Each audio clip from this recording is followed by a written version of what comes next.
Here's a problem that every new game designer faces. How do you fill a level in your game with content? Ideally, you want the level to feel cohesive, but you also want it to feel varied and challenging. Anyone who's played a mediocre level in Mario Maker knows what bad levels can feel like. Bad levels feel like a jumbled mess, with content just thrown in without any thought for how it should all hold together. But there are also lots of levels which make sense, but which feel stale and boring. How do you find a happy medium?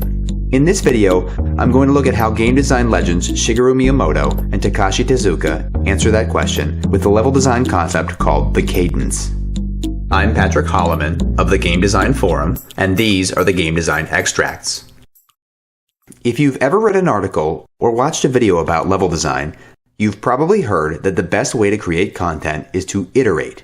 That means changing your content little by little across the course of a level or a game. The problem is that those same sources rarely give you a clear idea of how to iterate.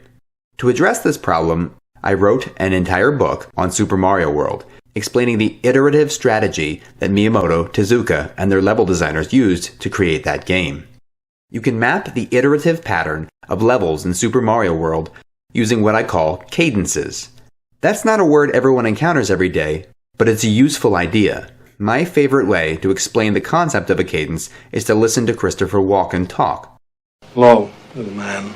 Boy, I sure heard a bunch about you. See, I was a good friend of your dad's. We were in that Hanoi pit of hell together. That pattern is the cadence of Walken's speech. Everyone's speech has a unique cadence, but those cadences are still fairly predictable. That's why talented impressionists like Jay Moore and Kevin Pollack can recreate his speech. I'll start the day, open the fridge in the morning like anyone does, and then it just happens. Oh my. We're out of soy milk. This is tragic news.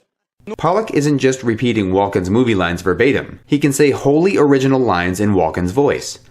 That's possible because he has mastered Walken's cadence. Levels in Super Mario World, and other games like it, also have cadences. That means we can study the peculiar rhythms of a game to figure out how its levels work. But to understand the rhythm, we have to start with the individual beats. The smallest part of a cadence is a challenge.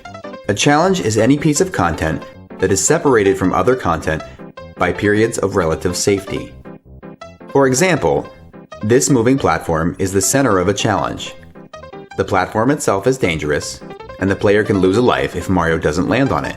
But to either side of this platform, it's perfectly safe, and Mario could wait on these platforms until the timer runs out.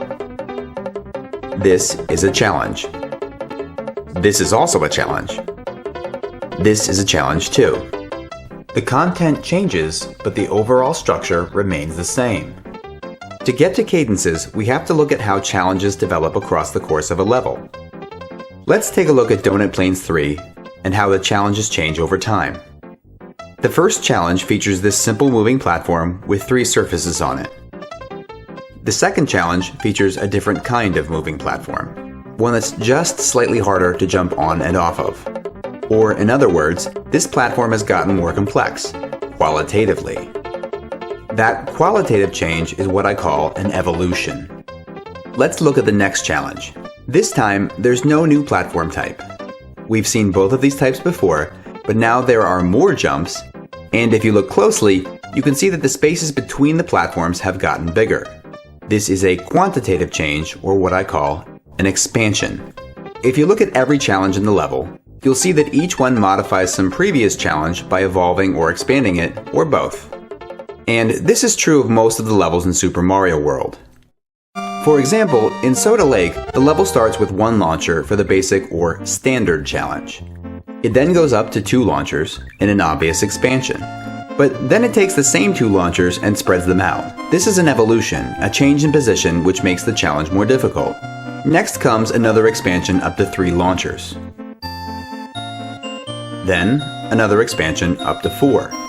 But the level stops at 4, and instead of getting any higher, it simply changes the configuration of those 4 launchers to a shape that's a little trickier to swim through. And then, for the last challenge, it actually drops back to 3 launchers, although shooting that last gap is still pretty tough.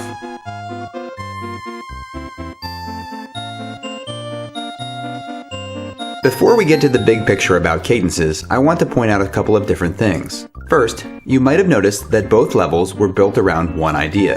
In Donut Plains 3, it's a moving platform. In Soda Lake, it's the torpedo launchers. There are a few little modifications thrown in here and there, but both levels really only need one idea to function.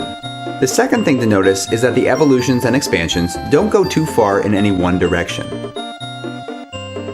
Soda Lake eventually gets up to 4 launchers, but then it stays at 4, and then drops back down to 3. Also, it doesn't just add launchers in consecutive challenges. That progression is broken up with evolutions. In Super Mario World, it's really rare to see more than 2 expansions in a row, or more than 4 expansions of the same type in one level. That's just not the kind of game the Nintendo designers were making. In Donut Plains 3, there are 2 sections in the level. One features platforms that move in loops. The other section features platforms that move in lines.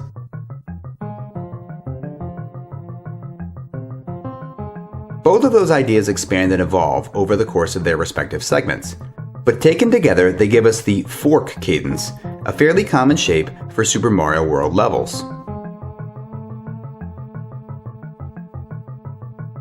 Soda Lake, on the other hand, is a little more linear in the literal sense. The expansions from 1 to 4 launchers form the stem of the level, and the evolutions that appear are like branches that spread out from it.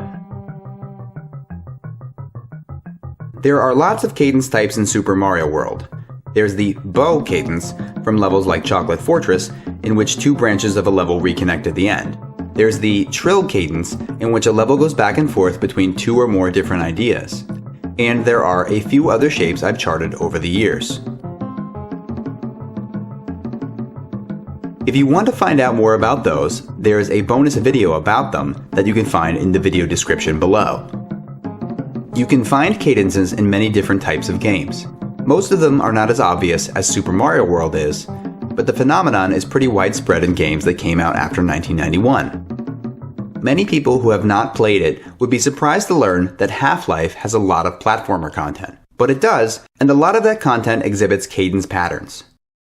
I want to stop here and say that although Half-Life has a bunch of examples of cadence patterns, it doesn't build them out of challenges. Rather, it has set pieces. You don't really need to know the difference between those two things for this video, but if you're curious, you can find out more in the other videos in this channel.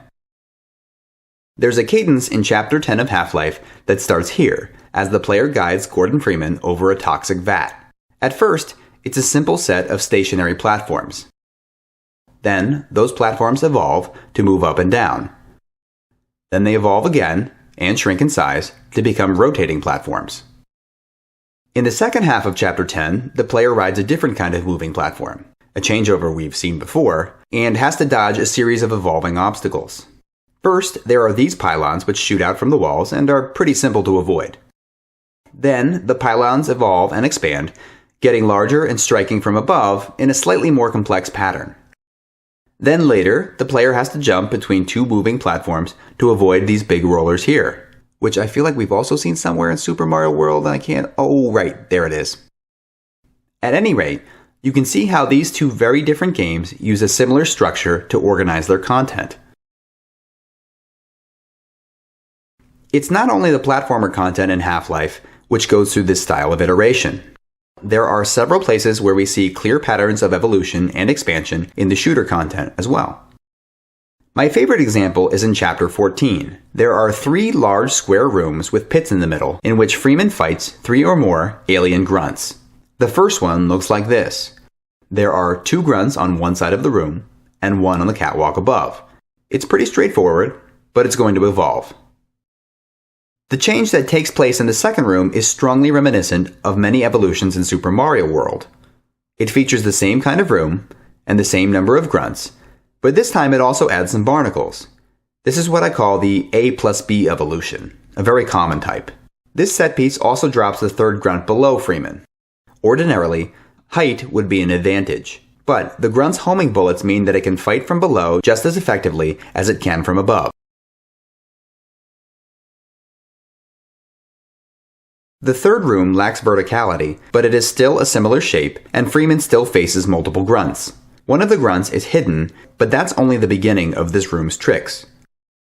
After a delay of a few seconds, a grunt teleports into the room, trapping Freeman against the back wall. Then a grunt on a longer delay timer teleports in after that. Instead of altering the spatial configuration of the room, the designers alter the temporal configuration. Grunts arrive after the player has lowered his guard. There are plenty of other cadence segments in the game. Chapter 8 has another good example. These 4 set pieces all require the player to zigzag between bits of cover. But the angles of approach get progressively shallower, increasing the challenge. Indeed, you could even say that the whole game exhibits an evolutionary trend in the way it develops cover mechanics, but that's a little beyond the scope of this video. The point of all this is not that game designers iterate their content. As I said at the beginning, everybody knows that. The point is that we can understand the larger pattern of those iterations and put it to work in our own games. Super Mario World builds cadences of 6 to 12 quick challenges. My favorite type is the bow cadence, in which the designer shows you element A, then shows you A plus B, then shows you A plus C, and then finishes the level with A plus B plus C. I think that kind of level has a real feeling of artistic completeness. Half-Life string together 3 to 6 longer set pieces that are thematically similar. The cadence pattern that always stuck out to me in Half-Life is a standard challenge, followed by an evolution in space or position, finished off by an evolution in time. By understanding the cadence of some of your favorite levels, you can set out with a clear plan for how you want to build your own content. No game design ever comes out perfectly without some tweaking, but by setting out with a clear plan, you can get started more quickly, cut down the total number of iterations you have to do, and limit your scope. Improve the process, and you'll improve the product, and save yourself a headache. If you'd like to see more content, including a bonus video which analyzes the cadences from a few different games like Yoshi's Island, Donkey Kong Country, and even Final Fantasy VII and Chrono Trigger, you can get access to that by supporting this channel on Patreon. Patreon backers also get a bonus article on the way that cadences affect the design of the new indie platformer Celeste. Thanks for watching.